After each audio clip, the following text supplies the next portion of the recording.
इन 6 लोगों के साथ कभी भी विवाद ना करें। जय श्री कृष्णा मित्रों, आज का प्रसंग आपको जीवन की सबसे महत्वपूर्ण शिक्षा देकर के जाएगा। बस इस वीडियो को पूरा ध्यान से सुन लेना, क्योंकि आप नहीं जानते कि मैं आपको कितनी मेहनत करके एक अच्छा सा संदेश ढूंढ करके लाता हूँ। यदि आप इसे पूरा नहीं सुनेंगे तो मेरी भी मेहनत बेकार में जाएगी और आप भी एक महत्वपूर्ण बात से अनजान रह जाएंगे, जो आपके जीवन में बहुत काम आ सकती है। तो चलिए अधिक देरी नहीं करते हुए आज का प्रसंग प्रारंभ करते हैं।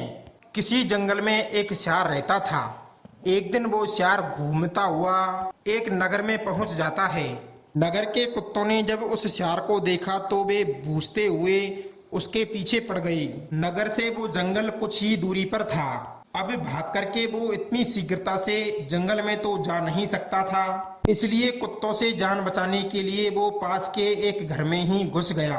उस घर में कई दिनों से पुताई का काम चल रहा था। एक बड़े से बर्तन में नील घुला हुआ रखा था।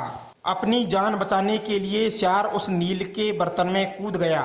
अब हुआ ये कि वो सियार नील के कारण पूरा नीला हो गया था।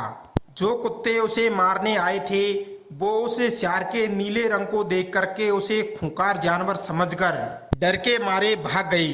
अब सियार तो खुद के लिए डर रहा था और कुत्ते खुद के लिए डर गए।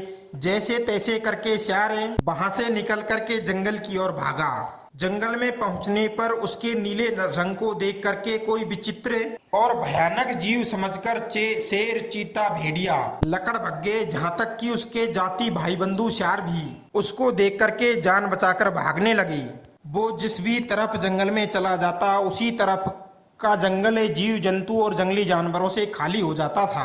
पूरे जंगल में इस बात का भय बन गया कि कोई बड़ा ही विचित्र और खूंखार जानवर हमारे जंगल में आ गया है।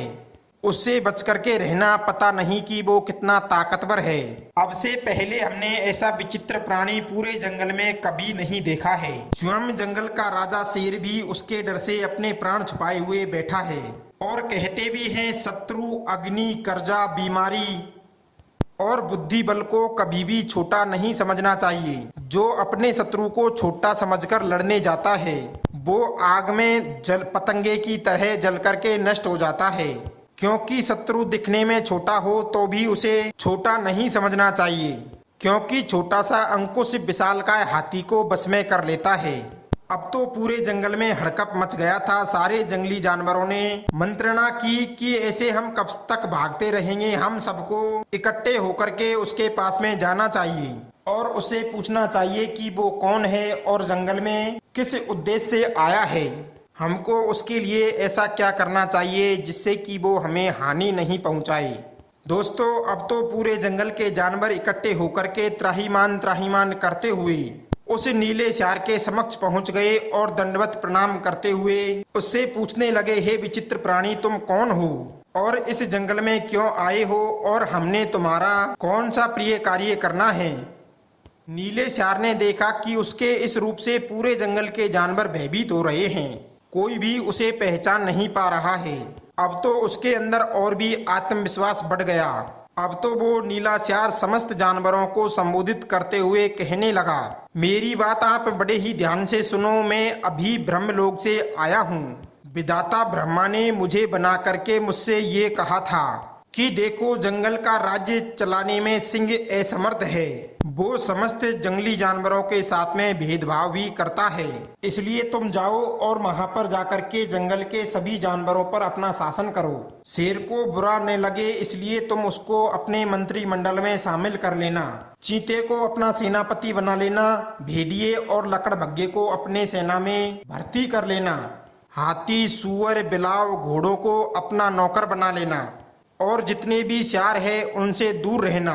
मित्रों, इस प्रकार उस नीले सियार की बातें सुनकर के सारे जानवर उसे राजा बनाकर रहने लगे। शेर, चीता उसके सेनापति और मंत्री बन गए। भेड़िए और लकड़बग्गे उसकी सेना के रूप में रहने लगे। जंगल के समस्त जानवरों को उसने कुछ न कुछ कार्य सौंप ही दिया, परंतु उसने अपने जाति भाई बंधुओं को धक्के मार करके वहां से भगा दिया। अब तो शेर, चीता, भेड़िया जब भी कोई शिकार मार कर लाते थे, सबसे पहले उस नीले सियार के आगे रख देते थे। नीला सियार पहले पेट भर के भोजन करता था, उसके बाद में अपने मंत्रियों और नौकरों में बांट देता था। सारे हिंसक और श्रेष्ठ जानवर उसके चापलूस बन के रहने लगे। सियार की जिंदगी किसी स्वर्ग से कम नहीं थी। इसी प्रकार जब 2-3 माह बीत गए तो वे एक दिन अपने मंत्री के साथ और समस्त मंत्रिमंडल, सेना और सेना नायकों के साथ में बैठा हुआ था। कुछ उनको आदेश कर रहा था। शाम का समय था, सूर्य अस्त हो चुका था। उसी समय उसकी सियार बरादरी जंगल से दूसरे छोर से उसके पास में आ गई। रात्रि में वे सब उसके पास पहुंचकर वाह वाह करने लगे।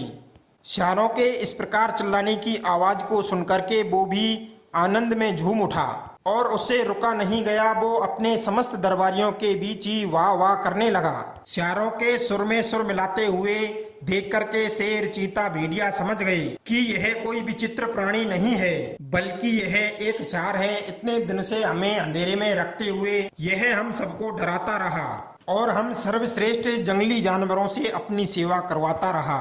मित्रों, वे एकदम से क्रोध में भर उठे। चारों ओर से उन्होंने सियार को घेर लिया और उसे पकड़ लिया। पकड़ करके उसकी चीड़ फाड़ कर दी और फिर उसे मार करके खा गई। बाकी सियार बरादरी भी उसके मारे जाने की खबर सुन करके बहुत ही प्रसन्न थी। वे सब कहने लगे कि उनके साथ अच्छा ही हुआ। कहते हैं, व्यक्ति चाहे कितने ही बड़े ऊंचे पद पर क्यों ना पहुंच जाए, परंतु उसे अपनों को कभी नहीं भूलना चाहिए। जो लोग उन्नति पाकर के अपनों को भूल जाते हैं या फिर उनसे विरोध ठान लेते हैं, उनके प्रति प्रतिकूल आचरण करने लगते हैं, उनकी दशा उस नीले सियार की तरह हो जाती है। कहते हैं, जैसे दुष्टों के लिए राजा, उल्टाओं के लिए पति, व्रता, दुर्जनों के लिए सज्जन, मूर्खों के लिए उपदेशक शत्रु होता है, उसी प्रकार उस सियार के भी उसके अपने भाई बंद ही उसके शत्रु बन गए। इसलिए हर मनुष्य को ये 6 बातें हमेशा ध्यान रखनी चाहिए। नंबर 1, स्वजनों से कभी विरोध ना करें। नंबर 2, बलवान के साथ कभी स्पर्धा ना करें। नंबर 3, स्त्री। नंबर 4, बालक। नंबर 5, वृद्ध। नंबर 6, मूर्ख के साथ में कभी विवाद ना करें। दर्शक बंधुओं, यदि ये बात आपको पसंद आई हो तो कमेंट में अपनी राय जरूर दें। मिलते हैं अगली बार नई ज्ञान चर्चा के साथ नई वीडियो में। आप सभी का बहुत बहुत धन्यवाद। जय श्री कृष्णा मित्रों।